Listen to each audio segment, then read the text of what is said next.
ಬೆಳಗ್ಗೆ ಸುಮಾರು ನನ್ನ ಅನಿಸಿದ ಮಟ್ಟಿಗೆ 8:30ಕ್ಕೆ ಏನು ಶಾಲೆ ಮಕ್ಕಳು ಶಾಲೆಗೆ ಹೋಗ್ತಾ ಇದ್ದರು. ಆ ಒಂದು ಸಮಯದಲ್ಲಿ ಅಲ್ಲಿ ಒಂದು ಭಾಳ ದೊಡ್ಡ ಶಬ್ದ ಬಂದು ಮತ್ತು ಬೆಂಕಿನೂ ಕೂಡ ಬಂದಿದೆ. ಆ ಒಂದು ಸಮಯದಲ್ಲಿ ಒಬ್ಬರು ಹಿರಿಯರು ಮತ್ತು ಒಬ್ಬರು ಅಡಲ್ಟು ಅಂದರೆ ಒಂದು 20-25 ವರ್ಷ ಮತ್ತು 4 ಸಣ್ಣ ಮಕ್ಕಳಿದ್ದಾರೆ ಪಾಪ, ಏನು ಶಾಲೆಗೆ ಹೋಗ್ಬೇಕಂತ ವ್ಯಾನಿಗೆ ಕಾಯ್ತಾ ಇದ್ದರು. ಆ ಒಂದು ಸಮಯದಲ್ಲಿ ದೊಡ್ಡ ಶಬ್ದ ಬಂದು ಮತ್ತು ಬೆಂಕಿನೂ ಕೂಡ ಆ ಒಂದು ಸಮಯದಲ್ಲಿ ಬಂದಿದೆ. ಯಾಕಂತಂದರೆ ಈಗಾಗಲೇ ನಾವು ಏನು ಈ ಮಕ್ಕಳಿಗೆ ನೋಡಿದಾಗ ಅವ್ರ ಕೂದಲು ಸುಟ್ಟಿದೆ, ಬಾಡಿನಲ್ಲಿ ಸ್ಕಿನ್ನು ಕೂಡ ಬರ್ನ್ ಆಗಿದೆ ಮತ್ತು ಒಂದು ಶಾರ್ಪ್ ಇದರಲ್ಲಿ ಕೂಡ ಅಲ್ಲಿ ಚುಚ್ಚಿದಪ್ಲೆ ಆಗಿದೆ. ಗೊತ್ತಾ, ನನಗೂ ಕೂಡ ಬೆಳಗ್ಗೆ ಗೊತ್ತಾಗಿದ ಮೇಲೆ ನಾನು ಕೂಡ ನಿನ್ನೆ ಅಧಿವೇಶನ ಮುಗಿಸ್ಕೊಂಡು KKRDB ಮೀಟಿಂಗ್ ಇತ್ತು.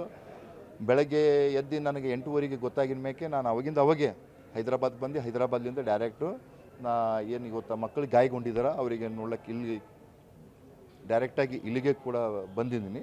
ಮತ್ತು ಇಲ್ಲಿಂದು ಏನು ಯಾವ ಸ್ಥಳದಲ್ಲಿ ಆಗಿದೆ ಈಗಾಗಲೇ ಎಲ್ಲ ನಮ್ಮ ಅಧಿಕಾರಿಗಳು ಕೂಡ ಆ ಸ್ಥಳದಲ್ಲಿ ಮೊಳಕೆರೆ ಗ್ರಾಮದಲ್ಲೇ ಇದ್ದಾರೆ. ಇವತ್ತು SP ಅವರು ಇರ್ಬೋದು, ನಮ್ಮ ತಹಸೀಲ್ದಾರ್ ಇರ್ಬೋದು, ಬೇರೆ ಎಲ್ಲ ಅಧಿಕಾರಿಗಳು ಮತ್ತು ಏನು ಈ ಒಂದು ಇನ್ವೆಸ್ಟಿಗೇಷನ್ಸ್ಗೆ ಯಾರ್ಯಾರು ಏಜೆನ್ಸಿಗಳು ಬೇಕು ಇವತ್ತು ಬಾಂಬ್ ಸ್ಕ್ವಾಡ್ಸ್ದೇ ಆಗ್ಬೋದು, FSLs ಆಗ್ಬೋದು, ಈಗಾಗಲೇ ಎಲ್ಲರೂ ಕೂಡ ಬಂದು ತನಿಖೆ ಮಾಡ್ತಾ ಇದ್ದಾರೆ. ಇವತ್ತು ಆ ತನಿಖೆಯಲ್ಲಿಂದ ಏನು ಹೊರಗೆ ಬರ್ತದ ಅದ್ರ ಮೇಲೆ ನೋಡ್ಕೊಂಡು ಇದು ಮಾಡ್ತಾರೆ. ತಾವು ನೋಡಿ ಮೊನ್ನೆನೂ ಕೂಡ ಇದ್ರ ಬಗ್ಗೆ ಗ್ರಾಮಸ್ಥರು ನಾನು ಮೊನ್ನೆ ಅಧಿವೇಶನಕ್ಕಿದ್ದಾಗ ನನಗೆ ಕೂಡ ಗೊತ್ತಿದ್ದಿಲ್ಲ. ನಿನ್ನೆ ನನಗೆ ಮೋಸ್ಟ್ಲಿ 12-1 ಗಂಟೆಗೆ ತಹಸೀಲ್ದಾರ್ ಫೋನ್ ಮಾಡಿದರು. ಸರ್ ಮತ್ತೆ ಮೊನ್ನೆ ಇದರಲ್ಲಿ ಮೊಳಕೆರೆ ಗ್ರಾಮದಲ್ಲಿ ಲಾಸ್ಟ್ ಟೈಮ್ ಹೆಂಗೆ ಶಬ್ದ ಬಂದಿತ್ತು ಅದೇ ಥರ ನಿನ್ನೂ ಶಬ್ದ ಬಂದಿ ಅಂದ್ರೆ ಅದು ಯಾವುದೇ ಘಟನೆ ಆಗಿಲ್ಲ, ಶಬ್ದ ಬಂದಿತ್ತು, ಘಟನೆ ಆಗಿಲ್ಲ ಅಂತಂದ್ರೆ ನಾನು ಅದೇ ಅಂತ ಅಲ್ಲಿ ಏನಾಗ್ತಾ ಇದೆ ಅಂತ ಹೈಯರ್ ಇದಕ್ಕೆ ಮಾತಾಡಿ DC ಅವ್ರ ಮೇಡಮ್ ಅವರಿಗೆ ಮತ್ತು ಇಲ್ಲ ಮ್ಯಾಗ ಸರ್ಕಾರಕ್ಕೆ ಮಾತಾಡಿ ಅಲ್ಲಿ ಏನಾಗ್ತಾ ಇದೆ ಪದೇ ಒಂದು ಇನ್ವೆಸ್ಟಿಗೇಷನ್ಸ್ ಮಾಡಿ ಎದ್ರ ಕಡೆ ಆಗ್ತಾ ಇದೆ ಇದು. ಯಾಕೆ ಲಾಸ್ಟ್ ಟೈಮು ಒಂದು 6 ತಿಂಗಳ ಮೊದಲು ಒಂದು ಇದೇ ಥರ ಘಟನೆ ಆಗಿ ಒಬ್ಬ ಹುಡುಗಂದು ಕಾಲೇ 5-6 ಮಂತ್ಸ್ ಮ್ಯಾಗ ಆಗಿರಬೇಕು. ಅವಾಗೂ ಕೂಡ ಕಾಲೇ ಒಂದು ಪಾಪ ಹಾರ್ಮ್ ಆಗಿ ಕಾಲೇ ಕಟ್ಟಾಗಿದೆ. ಆ ಒಂದು ಸಮಯದಲ್ಲಿ ಕೂಡ FSLದವರು ಕೂಡ ಬಂದಿದ್ದರು. FSL ಸ್ಯಾಂಪಲ್ ಒಯ್ದು ಎಲ್ಲ ಕೂಡ ಕೊಟ್ಟಿದ್ದಾರೆ. ಆದರೆ FSL ರಿಪೋರ್ಟ್ ನಾರ್ಮಲ್ ಬಂದಿದೆ. ಅಲ್ಲಿ ಯಾವುದೇ ಸ್ಫೋಟಕ ಆಗಲಿ ಯಾವುದೂ ಕೂಡ ಪತ್ತೆ ಆಗಿಲ್ಲ ಅಂತ. ಆದರೆ ಇವತ್ತಿಂದ ಇದು ನೋಡೋದಂದ್ರೆ ಭಾಳ ದೊಡ್ಡದೇ ಇದಾಗ್ತಾ ಇದೆ.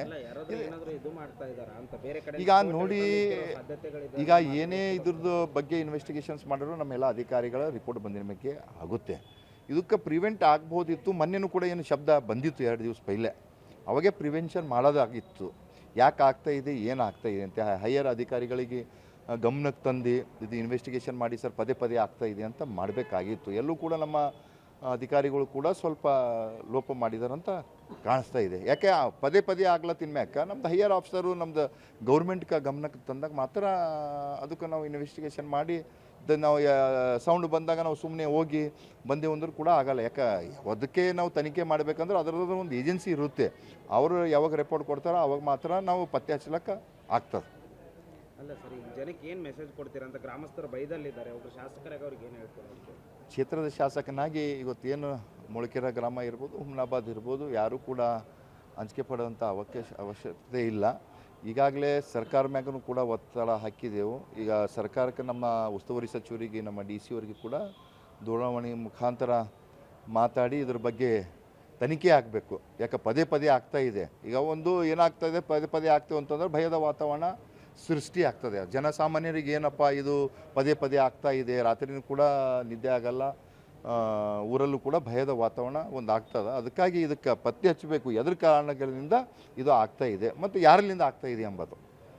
ಯಾಕೆ ಈಗ ಸಣ್ಣ ಮಕ್ಕಳು ಇರ್ತಾರೆ, ಹೆಣ್ಮಕ್ಳು ಓಡಾಡ್ತಾರೆ, ಊರಿಂದ ಮ್ಯಾಗೆ ಎಲ್ಲನೂ ಕೂಡ ಇರುತ್ತೆ. ದಿನನಿತ್ಯ ಅದಕ್ಕೆ ಮ್ಯಾಗೆ ಫೋಕಸ್ ಮಾಡೋಕ್ಕೂ ಕೂಡ ಆಗಲ್ಲ. ಅದಕ್ಕಾಗಿ ಇದ್ರ ಬಗ್ಗೆ ಯಾವುದೋ ಆಗಿದೆ ಬೇಗನೆ ಇದು ಪಚ್ಚೆ ಹಚ್ಚಿ ಇವತ್ತು ಯಾರೇ ಬೇರೆಯವ್ರು ಏನೋ ಕೈವಾಡಿದ್ರು ಕೂಡ ಮತ್ತು ಏನು ನ್ಯಾಚುರಲಿ ಆಗಿದೆ ಅಂತ ಇದ್ರ ಬಗ್ಗೆ ಪತ್ತೆ ಹಚ್ಚಿ ಜನರಿಗೆ ಸಮಾಧಾನ ಇರಲಿಕ್ಕೆ ಮತ್ತು ಜನರಿಗೆ ಒಂದು ಇದು ಬರಬೇಕು, ಭರವಸೆ ಬರಬೇಕು ಈ ಥರ ಆಗಿದೆ ಅಂತ ನಾವು ಇದು ಮಾಡ್ತೀನಿ. ಮತ್ತು ಈಗಾಗಲೇ ನಮ್ಮ ಅಧಿವೇಶನ ಕೂಡ ಇದೆ. ಇದರ ಬಗ್ಗೆ ನಾನು ಸದನದಲ್ಲಿ ಕೂಡ ಮಾತಾಡ್ತೀನಿ.